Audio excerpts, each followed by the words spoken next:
A very good afternoon to you and many thanks for joining us on Citizen at 1. I am Kirigo Ngarwa. The Judicial Service Commission has this morning released its findings on the investigation into alleged misappropriation of funds by the Chief Registrar of the Judiciary, Gladys Boss-Sholei.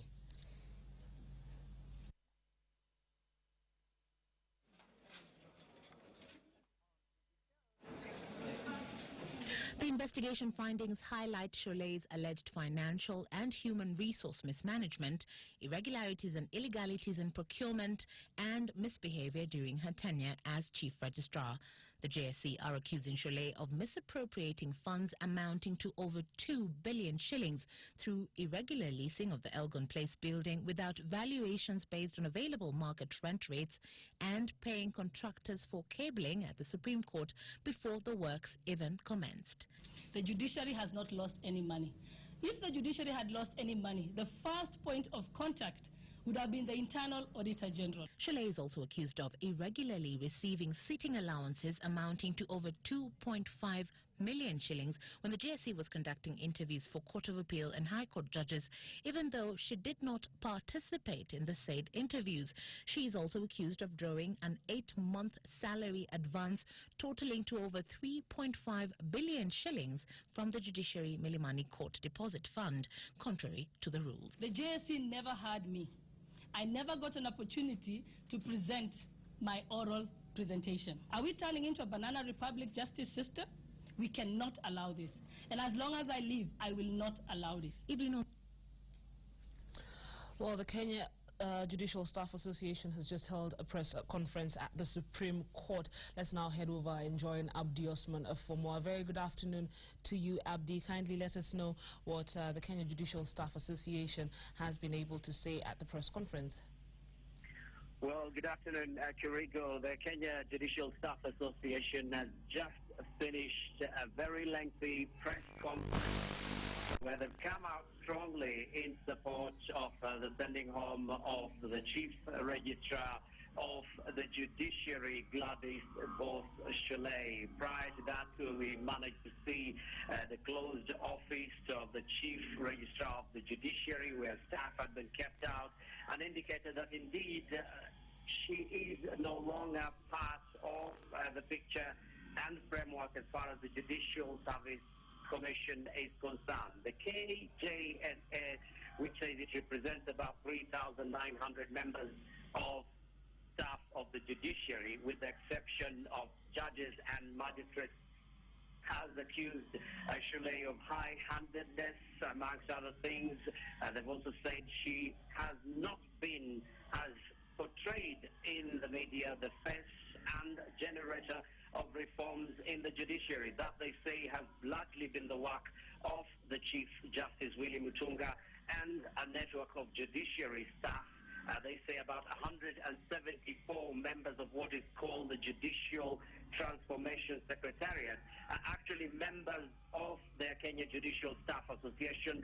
They have accused the Chief Registrar of the Judiciary of high-handedness, of sending quite a number of staff on forced leave without due procedure. They've also said quite a number of people are rewarded with trips abroad. So it's really been an upswell of bitterness by the staff to say the public do not necessarily know who the Chief Registrar of the Judiciary is. And they say, although she may claim she has been given a clean bill of health by the Public Procurement Oversight Authority, the Ethics and Anti-Corruption Commission, and the Kenya National Audit Office, then those will have to be tabled in a report for them to accept.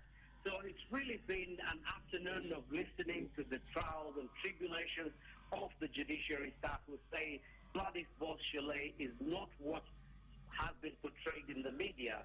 They say they know her best because she has been sending staff, including those from the Family Court Division, from several divisions on transfer, and even citing, Kirigo, an incident where staff of the City Court were forced to cut away thousands of court files all the way within a very short notice. So indeed, the Kenya Judiciary Staff Association says it's an interested party and has warned politicians, particularly parliamentary committees, to keep up this issue. The story thickens, Kirigo.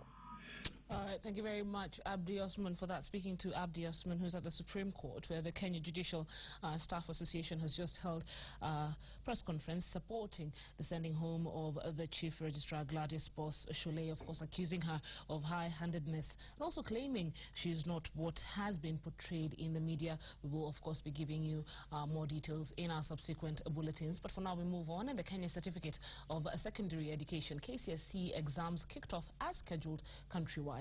Nearly 450,000 candidates sat for the English exam paper. Meanwhile, security was evidently beefed up in regions where the council had issued an alert over the possibility of exam cheats.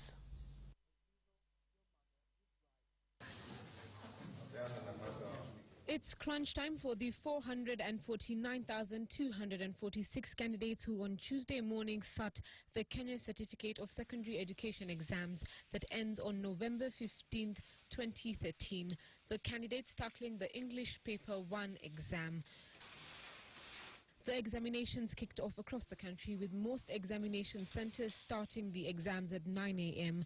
No hitches have so far been reported.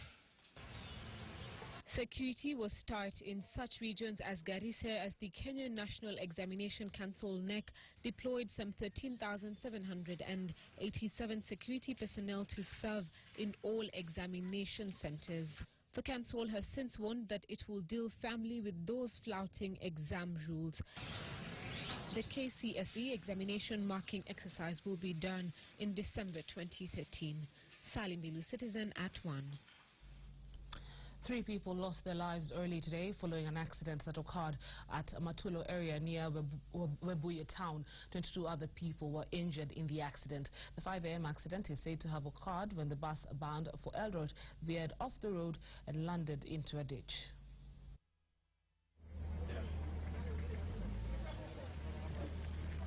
The journey for the passengers traveling in this Eldoret Express bus from Nairobi to Bungoma would come to an unfortunate halt at Matulo area, a few kilometers past Webuye town.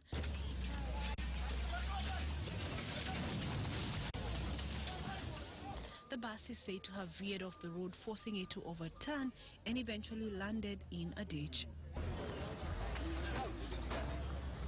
We managed to rescue a few people. We had one woman who was trapped inside. We took some few minutes and we were able also to rescue her, and we took her to the hospital. Nataka kuambia wananchi na madereva wawe waangalifu, especially madereva wakati wa usiku, wawe waangalifu zaidi, kwani hii accident nyingi zinatokea wakati wa usiku. The 3 died on the spot while the others are undergoing treatment at Webuye District Hospital. Esther Kahumbi, Citizen at 1. There was panic at Kihome Secondary School in Othaya last night when a dormitory caught fire just a few hours before the KCSE examinations kicked off.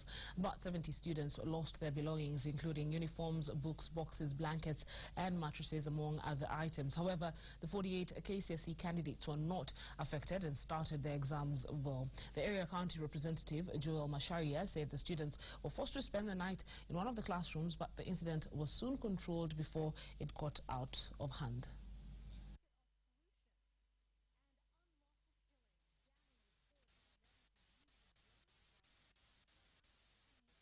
There was nobody in, and it is with good luck that we managed at least to secure half of the items that belongs to the students. And as you can see, the half of the dome was not burnt down. It was because of that rescue. Brief now, but we'll be back with business news as well as sports news. Don't go too far.